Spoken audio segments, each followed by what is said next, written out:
Bonjour à tous et bienvenue sur cette vidéo où je vais vous parler d'un projet qui pour moi, c'est pas un projet au sein d'une entreprise, mais c'est un projet symbole de ce que j'entends par des projets éthiques et durables. C'est un projet qui a plein de facettes différentes et qui je pense, et même pas seulement parce que ça se voit même dans les chiffres déjà, va vraiment être un projet phare pour les villes, les communes dans les années à venir après ce que nous avons vécu de prise de conscience en 2020.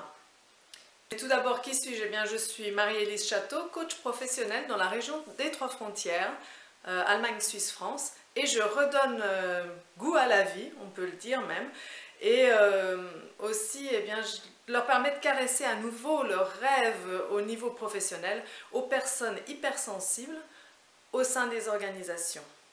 Alors que vous soyez manager ou simple employé, que vous ayez pris l'habitude d'étouffer vos émotions ou au contraire de les laisser s'exprimer de façon exacerbée, eh bien, je sais ce que vous ressentez, vous savez au fond de vous que vous avez de grandes compétences, souvent un grand perfectionnisme et j'en passe, mais vous ne vous sentez pas compris, vous vous sentez en décalage. Et c'est bien normal aussi parce que la plupart des organisations n'ont pas encore aujourd'hui les milieux qui vous permettent de vous exprimer vraiment dans votre unicité. Et ce que j'apporte moi, c'est justement cet œil extérieur, parce que si vous essayez de trouver des solutions en interne, ce sera difficile.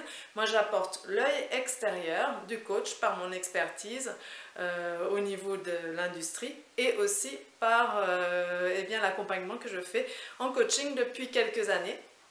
Et cet œil extérieur, il permet d'apporter des solutions nouvelles et créatives.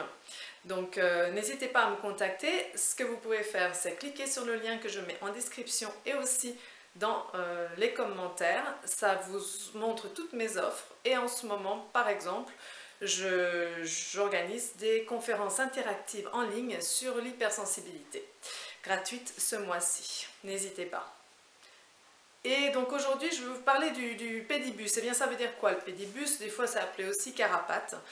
Eh bien, c'est l'acheminement des enfants à l'école, sur le trajet maison-école, à pied par les parents à tour de rôle. Bon, je vais tempérer les ardeurs, il ne faut pas s'imaginer que ça va marcher 5 jours sur tous les trajets. Hein. Déjà, si vous faites 2 jours sur le trajet maison-école le matin, je vous dis, mais c'est fantastique, bravo. Hein. Alors, parce que vous verrez, si vous le faites, j'espère que vous le ferez, vous écoutez mes vidéos, donc vous êtes quelqu'un qui veut justement promouvoir ces projets éthiques et durables, hein, qui prennent à la fois soin de l'humain et aussi de l'environnement. Pourquoi l'environnement? Eh bien parce que ces trajets-là, en fait, en France, il y a eu une étude faite récemment, c'est 26 millions de trajets. En fait, c'est énorme, l'acheminement des enfants en voiture. Il y a plein d'autres facettes que le côté environnemental, c'est l'éducation des enfants par rapport à la sécurité routière. En fait, vous leur apprenez à réagir en live avec les voitures. Donc ça, c'est vraiment très important pour la sécurité. Bien entendu, ça doit être bien encadré pour minimiser au maximum les risques lors du pédibus. Mais voilà, c'est très important d'apprendre ça aux enfants. Pour les enfants, et ça c'est quelque chose qu'on ne voit pas au début, mais qui s'avère être vraiment moteur pour le projet, les enfants sont hyper motivés pour aller à l'école ensemble. Ils s'émerveillent de tout sur le chemin, surtout s'ils n'ont pas l'habitude de trop marcher.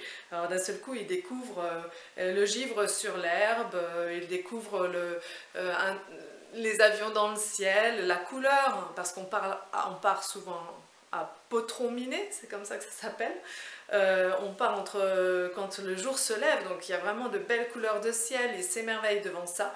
Et ils ont la joie d'être ensemble et de ne pas aller en voiture. Donc ça, c'est vraiment un moteur. Donc tout ce qui est pour les enfants. Quand ils arrivent à l'école, comparé à un enfant qui est venu en voiture, c'est complètement différent. Il a respiré l'air frais. Il est vraiment frais et dispo, oxygéné, et il va beaucoup mieux apprendre. Ça, c'est sûr. Il n'y a pas besoin de faire de grandes études dessus pour démontrer ça. Quelles autres facettes? Eh bien, la solidarité entre les parents. Et ça, on croit que c'est une mince affaire, mais ça l'est peut-être pas, du fait qu'on n'a pas forcément tous les mêmes grilles de valeurs. Et c'est ça où le changement en 2020 va nous aider pour ce projet. Parce que si il y avait une majorité de gens qui étaient plutôt sur les valeurs individuelles, ou c'est super le projet, je vais avoir à emmener mon enfant, je vais avoir à faire le trajet qu'une fois par semaine, quoi. Ça peut pas être la motivation première. Il faut vraiment que ce soit les valeurs collectives. Le fait de plus être isolé, de voir d'autres parents, de parler avec eux, d'échanger sur tout de la vie. D'ailleurs, ce qu'on peut très difficilement faire en ce moment, hein. J'ai vu que le projet reprenait dans mon village après le confinement, donc je suis très heureuse de ça, parce que je l'ai monté, mes filles sont grandes maintenant, et en 2017, je suis restée 2 ans présidente de l'association qui encadrait le projet, et voilà, c'était vraiment un projet qui me tenait à cœur, j'étais heureuse d'y participer tant que mes filles étaient en âge d'aller avec cet accompagnement. En fait, pour les enfants, on a vu que c'était surtout entre la grande section de maternelle et jusqu'au CE1. En fait, on l'a fait nous en 2017. Je dois dire que j'ai fait le calcul rapidement, on a eu à peu près 4% des familles qui ont participé.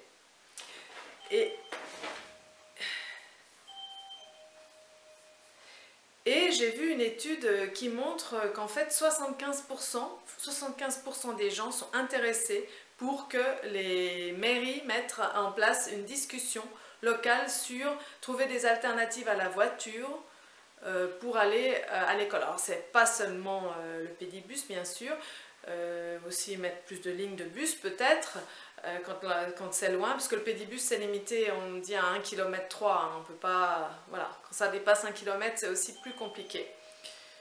Alors maintenant j'ai ma fille qui sonne, je vais aller ouvrir. Elle tourne. Voilà, donc 75%, eh bien c'est énorme je trouve, même s'il y en avait que la moitié qui s'intéresse au projet Pédibus, ce serait vraiment énorme. Donc voilà, je pense que il y a des demandes, apparemment déjà rien que le fait que l'IFOP fasse une étude sur ça, ça montre qu'on va pouvoir bouger les choses grâce à cette prise de conscience et ce changement de grille de valeur de beaucoup de personnes. Et alors qu'est-ce qui motive les gens? Alors 49% c'est limiter le CO2, donc il y a vraiment la prise de conscience qu'on est au pied du mur. Il y a vraiment la prise de conscience qu'il faut faire quelque chose. Et le deuxième, 44%, c'est pour faire de l'exercice aux enfants. On est aussi de plus en plus conscient que les enfants ne bougent pas assez et que si on les fait déjà faire le petit kilomètre à pied, ce sera tout bénéfice.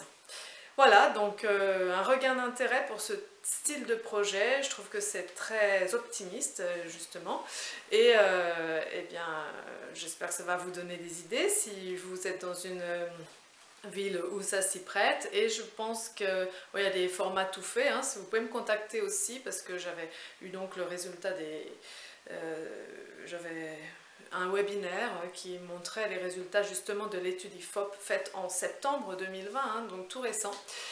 Et donc juste après la prise de conscience du confinement en mars. Voilà, donc si vous êtes intéressé, n'hésitez pas à bouger aussi les mairies qui vont de plus en plus utiliser ce projet, je pense, pour rayonner plutôt que briller. Il faut que ça vienne vraiment d'un intérêt profond pour changer les choses vis-à-vis de l'environnement et aussi du bien-être de nos enfants. Merci de m'avoir écouté et je vous dis à la prochaine vidéo. Au revoir.